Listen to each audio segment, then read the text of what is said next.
할렐루야. 네, 항상 주중 예배 때 카메라만 보고 이렇게 설교를 하다가 우리 성도님들 얼굴을 뵈니까 괜히 떨립니다. 예. 이 떨림은 그냥 두려워서 떨리는 게 아니라 설레어서 떨리는 것 같습니다. 아름다운 성도님들의 얼굴을 뵙고 함께 이렇게 말씀을 전하고 예배를 드릴 수 있어서 참 너무나도 감사한 일이 아닐 수가 없습니다. 오늘 이 시간도 하나님께서 함께 하시는 행복하고 기쁜 시간 되시기를 주님의 이름으로 축복합니다. 요즘 젊은이들 사이에서 유행하는 단어가 하나 있습니다. 바로 코스프레라는 단어인데요. 쉬운 말로 바꾸면 신용, 흉내, 실제로는 어떤 그런 사물이나 대상이 아닌데 그것을 흉내내거나 신용을 하는 것이죠. 멋머인 척을 하는 것입니다. 예를 들면 이런 것입니다. 네, 한번 보여주시겠습니까? 네, 저렇게 흉내를 내는 것이죠. 네, 다음요. 네, 저렇게 흉내를 내는 것이죠. 또 다음요. 이렇게 만화의 주인공들을 가면을 쓰고 의상을 차려입고 흉내를 내는 것입니다. 또 다음요. 예, 잘 익은 아보카도라고 자신의 그 배를 드러내면서 저렇게 흉내를 냅니다. 또 다음요. 예, 북한의 김정은 위원장 같지만 가까이서 보면 그냥 코스프레한 한 일반인입니다. 예, 평창 올림픽 때 저렇게 하고 북한 응원단 앞에 나타났다가 쫓겨났다라는 그런 기사를 제가 읽은 적이 있습니다. 이렇게 분장과 변장을 통해 어떤 대상을 따라하고 흉내내는 것, 이걸 코스프레라고 합니다. 코스프레 축제를 벌일 정도로 요즘 많은 사람들이 이를 즐기고 참여하고 있습니다. 신앙에도 이런 신용을 하는 코스프레를 하는 사람들이 있습니다. 어느 교회 한 성도의 이야기인데요. 이 성도는 공인중개사도 아닌데 365일 아파트를 보러 다니고 땅을 보러 다니고 이렇게 부동산에 완전히 미쳐서 살아가는 그런 사람이 있습니다. 그런데 어느 주일이 되었습니다. 그 주일 저녁 예배, 헌신 예배인데 헌신 예배 사회를 맡게 되었어요. 근데 이날도 이분께서 아침 일찍부터 역시나 땅을 보러 다니고 아파트를 보러 다닌 것입니다. 그렇게 예배도 빠지고 하루 종일 그것에 빠져서 살다가 저녁 예배 시간에 닥쳐서 가까스로 시간에 맞춰서 도착을 했습니다. 이제 한숨 돌리고 마음을 가다듬고 사회를 보기 위해서 강단에 올라섰습니다. 그리고 아주 경건한 모습으로 예배의 부름을 하고 그리고 찬송을 부를 시간이 되었습니다. 그때 이렇게 목을 가다듬고 아주 거룩한 목소리로 이렇게 이야기를 합니다. 다 같이 찬송가 109동을 부르시겠습니다. 웃기면서 슬픈 우픈 이야기가 아닐 수 없습니다. 이러한 모습이 바로 경건 신용인 것이죠. 경건 코스프레입니다. 그러면 우리의 모습은 어떻습니까? 오늘 예배를 드리고 있는 우리의 모습은 과연 어떤지 자기 자신을 돌아보는 그런 시간 되었으면 좋겠습니다. 그리고 하나님의 말씀 앞에서 하나님이 원하시고 기뻐하시고 하나님을 위한 그런 참된 경건의 삶으로 다시 한번 회복되는 그런 우리 모두가 되기를 주님의 이름으로 축복합니다. 오늘 본문은 바울이 영적 제자인 디모데에게 가르침을 주는 그 가르침 중에 마지막 가르침에 해당하는 부분입니다. 마지막 가르침이 이렇게 시작을 하고 있습니다. 본문 1절의 말씀입니다. 너는 이것을 알라. 말세에 고통하는 때가 이르러. 아멘. 말세라고 했습니다. 여기서 말세는 좁은 의미로는 마지막 때를 의미합니다. 그런데 넓은 의미로 보면 예수님께서 이 땅에 오신 초림과 다시 오시겠다고 약속하신 그 재림, 초림과 재림 사이의 모든 기간을 말세라고 합니다. 그래서 2022년 5월 29일을 살아가고 있는 우리 역시 지금 이 말세에 살아가고 있는 것이죠. 그래서 오늘 이 말씀이 그저 성경 속에 있는 디모데에게만 전해지는 말씀이 아니라 오늘을 살아가는 우리에게 동일하게 전해지는 말씀이 되어야 되는 줄 믿습니다. 그리고 본문에서 말하는 고통의 때라는 것은 믿음을 지키고 신앙을 지키기가 쉽지 않은 그런 때를 가리킵니다. 과거 예수님을 믿는다는 이유로 눈에 보이는 그 수많은 핍박, 어려움, 그런 것들도 있겠지만 그보다 이제는 눈에 보이지 않는 영적인 핍박들이 더 심해져서 믿음을 지키고 신앙을 지키기가 더더욱 어려워진 그런 시대에 우리가 이미 왔고 주님 다시 오실 때까지 진행될 것을 그렇게 말하고 있습니다. 이어지는 2절에서 5절까지를 보면 이 말세에 나타나는 징조에 대해서 설명하고 있습니다. 하나하나 좀 살펴보면요, 2절에 보면 남이 어떻게 되든 자기만 생각하고 사랑하는 매우 이기적인 사랑, 자기 사랑입니다. 다음으로 돈을 사랑하고 자랑하고 교만하고 남을 비방하며 부모를 거역하고 감사하지 아니하고 거룩하지 않다라고 말씀합니다. 이어서 3절은 사랑이 없는 무정한 것, 원통함을 풀지 않는 것, 타인을 모함하고 절제하지 못하고 사납고 선한 것을 싫어하고 악한 것을 좋아한다라고 말씀합니다. 이어서 4절에는 서로 배신하고 조급한 마음을 가지고 늘 자만하고 하나님보다 쾌락을 더 사랑한다라고 말씀합니다. 그리고 마지막으로 5절에서는 경건의 모양은 있으나 경건의 능력을 부인하는 자들이 있다라고 말씀하고 있습니다.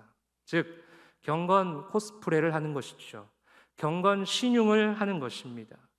경건을 위해 겉모습만 열심히 치장하고 속은 텅텅 비어 있는 것입니다.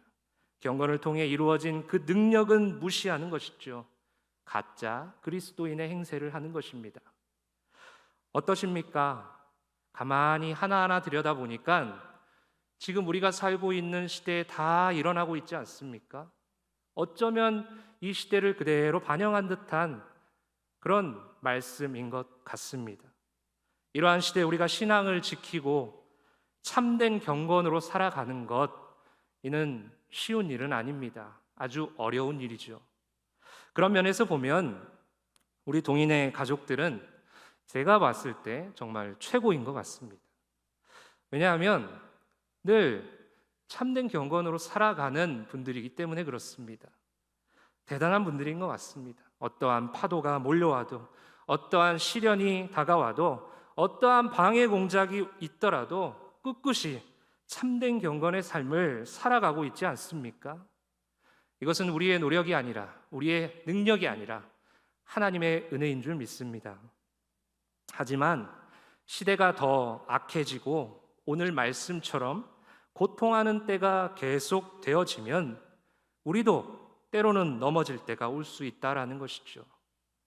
그럴 때 우리는 오늘 주시는 하나님의 말씀을 잘 기억하고 우리의 삶 속에서 삶으로 살아내므로 하나님이 원하시는 참된 경건의 모습을 지속해 가야 합니다. 오늘 하나님께서는 우리가 어떻게 참된 경건으로 살아갈 수 있는지에 대해 대답을 주고 계십니다. 두 가지인데요. 첫 번째입니다. 한번 저를 따라 해보시겠습니까? 경건의 모양이 아닌 경건의 능력에 집중해야 합니다. 주변에 보면 아주 허름한 집이고 거의 무너져 갈 정도의 그런 집일지라도 리모델링 업체의 그 전문가의 손길만 거치면 완전히 새 집으로 탈바꿈을 합니다. 정말 새 집 부럽지 않을 정도로 아름답게 지어집니다. 그런데 얼마 지나지 않아 그 새로 지은 그곳에 금이 가기 시작하는 거예요. 리모델링한 곳에 금이 가기 시작을 하는 거예요. 그리고 수도에서 물이 새기 시작을 합니다. 그렇다면 과연 이 집에서 우리가 오래 살 수 있을까요? 다시 또 보수를 해야 될 것이고 또 공사를 또 시작해야 될 것입니다. 그러면 물질도 더 들어갈 것이고 시간도 노력도 여러 가지로 손해보는 일이 많을 것입니다. 모래 위에 집을 지은 것과 마찬가지인 것이죠. 우리 신앙에도 그렇습니다. 우리 신앙의 모습을 보아도 경건의 모양에만 집중하며 살아가는 모습이 바로 이와 같다라는 것이죠. 어떤 사람이 열심히 경건의 모습을 흉내내고 경건한 척을 해서 모든 사람에게 이 사람은 경건한 사람이야. 와, 저 사람 보니까 진짜 경건해. 정말 경건해. 이러한 찬사를 들으며 인정을 받았다고 한다면 그 사람이 과연 경건하다고 말할 수 있는 것일까요? 그 사람은 얼마 못 가 조그만 시험이 다가오고 어려움이 다가오면 툭 쓰러지고 절퍼덕 넘어지고 그렇게 좌절하고 심지어 신앙을 잃어버릴 때가 있다라는 것입니다. 경건의 모양에 집중한 결과입니다. 그런데 참된 경건은 오히려 이렇게 힘들고 어렵고 고난과 고통의 일을 만날 때 빛을 발하게 됩니다. 그때 능력이 나타나는 것입니다. 왜냐하면 경건 흉내는, 경건 신용은 자기에게 집중되어 있기 때문에 그렇습니다. 하지만 참된 경건은 내가 아닌 우리 하나님께 집중되어 있기 때문에 아무리 힘들고 어려워도 주님께서 주시는 힘과 능력으로 그 상황에서 이겨낼 수 있는 것입니다. 이것이 바로 하나님의 능력에, 경건의 능력에 집중한 결과입니다. 특별히 여기서 능력이라는 단어는 우리가 잘 알고 있는 영어 단어인 다이너마이트의 어원입니다. 다이너마이트 아시죠? 얼마나 폭발력이 있습니까? 이 단어는 성경 곳곳에서 하나님의 능력, 권능으로 표현되어지고 있습니다. 우리가 잘 알고 있는 말씀 한 구절을 보겠습니다. 사도행전 1장 8절의 말씀입니다. 우리 성도님들 함께 읽도록 하겠습니다. 시작. 오직 성령이 너희에게 임하시면 너희가 권능을 받고 예루살렘과 온 유대와 사마리아와 땅끝까지 이르러 내 증인이 되리라 하시니라. 아멘. 이 말씀에서 등장하는 권능이라는 단어와 오늘 말씀에 등장하는 능력이라는 단어는 같은 단어로 사용되고 있습니다. 번역만 조금 다를 뿐이지요. 따라서 성령님이 임하실 때 주어지는 그 권능, 그 능력이 있어야만 우리가 복음을 전하는 것이고 우리가 참된 경건의 삶을 살아가는 것이고 우리가 그렇게 신앙을 이어갈 수 있게 된다라는 것입니다. 내가 아니라 하나님이 주시는 그 능력, 내게 능력 주시는 자 안에서 내가 모든 것을 할 수 있다라고 고백하게 되는 것입니다. 이처럼 경건의 능력은 다이너마이트처럼 폭발력 있는 능력입니다. 그런데 안타깝게도 경건의 모양에만 집중하는 사람은 이러한 경건의 능력을 완전히 상실해버린 사람이에요. 따라서 우리는 경건의 모양이 아닌 경건의 능력에 집중하며 살아가야 합니다. 경건의 능력이 우리의 삶을 통해 드러나고 나타나도록 해야 하는 것이죠. 그래야만 우리가 말세에 고통당하는 때를 잘 견디고 버티고 이기게 되는 것입니다. 두 번째로 한번 따라해 보시겠어요? 참된 경건으로 살아가는 방법은 돌아서는 것입니다. 운전을 하신 분은 아시겠지만 운전을 해서 길을 가는데 길을 잘 모르는 곳은 우리가 내비게이션을 이용하지 않습니까? 내비게이션에다가 목적지를 딱 정해놓고 출발을 합니다. 그런데 내비게이션이 고장나지 않는 이상 이 내비게이션은 어떻게든 목적지에 달하게 합니다. 문제는 우리이죠. 우리가 고집을 부려서 내가 이 길 알아, 내가 가봤어, 내가 내비게이션보다 더 똑똑해 라면서 내비게이션을 무시한 채 가다가 결국 길을 못 찾는 그런 일도 발생하는 것이죠. 그런데 이 내비게이션은 끝까지 목적지를 알려줍니다. 우리가 잘못 들어갔더라도 다시 내비게이션은 어떻게 합니까? 길을 다시 찾습니다. 그리고 돌아섭니다. 그리고 다시 목적지로 향하게 하는 것이죠. 어리석은 인간은 분명 잘못 가고 있음에 알면서도 목적지로 다시 돌아서지 않습니다. 그냥 마이 웨이라고, 내가 가는 길이라고 그냥 그 길로 계속 가는 것입니다. 이를 신앙적으로 보면 경건신용하는 사람과 같습니다. 그냥 나의 길을 가는 그런 모습인 것입니다. 하나님하고는 아무 상관없는. 그런데요, 우리 하나님께서는 오늘 우리에게 말씀하십니다. 돌아서라, 돌아서라, 돌아서라. 성경에서 돌아서는 것은 회개를 가리킵니다. 잘못된 길에서 돌아서서 옳은 길로 향하는 것이죠.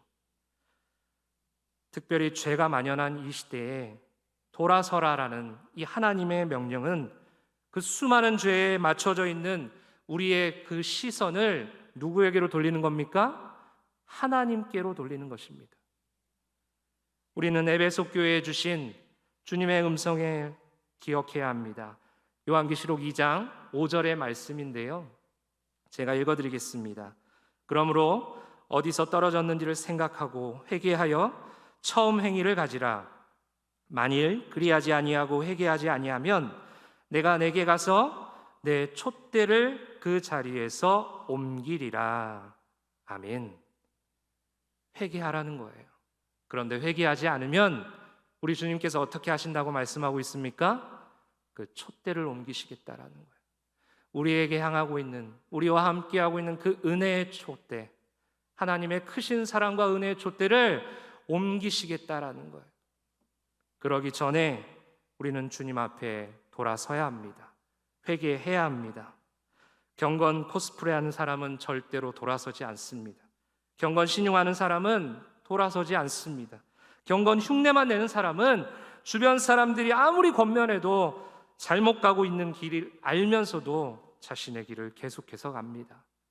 하지만 참된 경건으로 살아가는 사람은 하나님의 말씀 앞에 바로 즉시 돌아섭니다.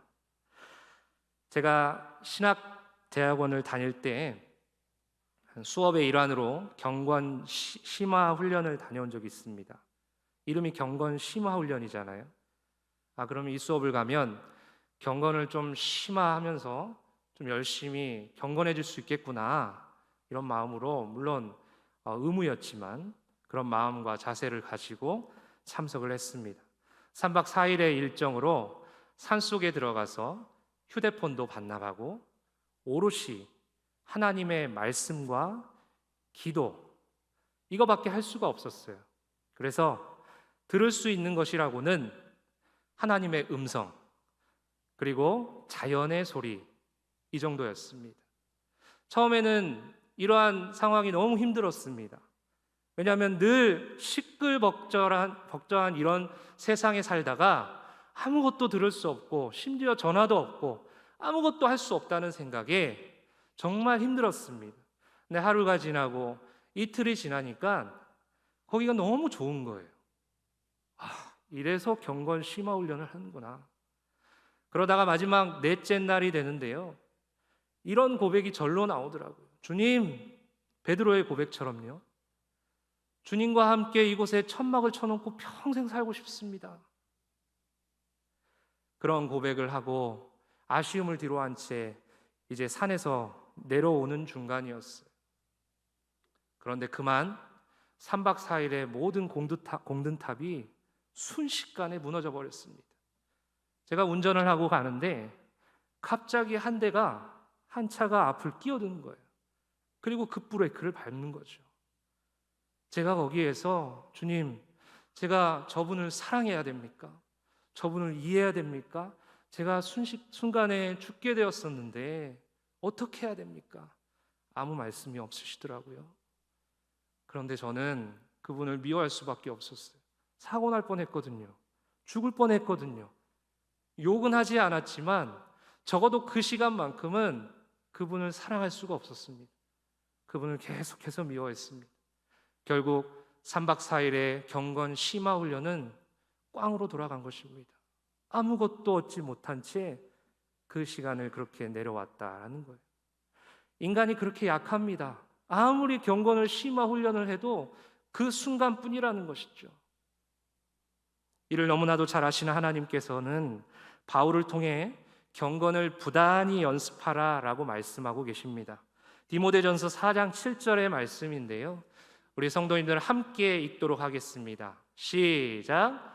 망령되고 허탄한 신화를 버리고 경건에 이르도록 내 자신을 연단하라. 한 번 더 읽겠습니다. 시작. 망령되고 허탄한 신화를 버리고 경건에 이르도록 내 자신을 연단하라. 아멘. 여기서 연단하라는 단어는 한 번만 연단하고 끝나라는 게 아니라 계속해서 3박 4일이 아니라 평생 주님과 함께 연단하라라는 것입니다. 어디에 이르도록요? 경건에 이르도록, 참된 경건에 이르도록 그렇게 연단하라라고 우리 주님께서 말씀하고 계십니다. 오늘 우리는 경건 코스프레, 경건 신용에서 참된 경건으로 가는 방법에 대해 살펴보았습니다. 첫 번째는 참된 경건은 경건의 모양에 집중하는 것이 아니라 경건의 능력에 집중하는 삶이라고 했습니다. 두 번째는요, 참된 경건은 잘못 가고 있는 길이 있다면 과감하게 그곳에서 돌아서는 것이라고 말씀을 나누었습니다.